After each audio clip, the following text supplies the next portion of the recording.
Эта оса-паразит вводит яйца прямо в гусеницу. За один раз она откладывает до 100 яиц глубоко в насекомое. Яйца развиваются в мягких внутренностях гусеницы. Растущие личинки осы влияют на нервную систему гусеницы и ее аппетит.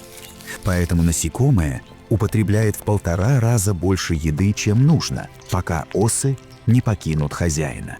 Личинки выбираются на свободу, где и превращаются во взрослых особей. К сожалению, пострадавшая гусеница не закончит свое преображение.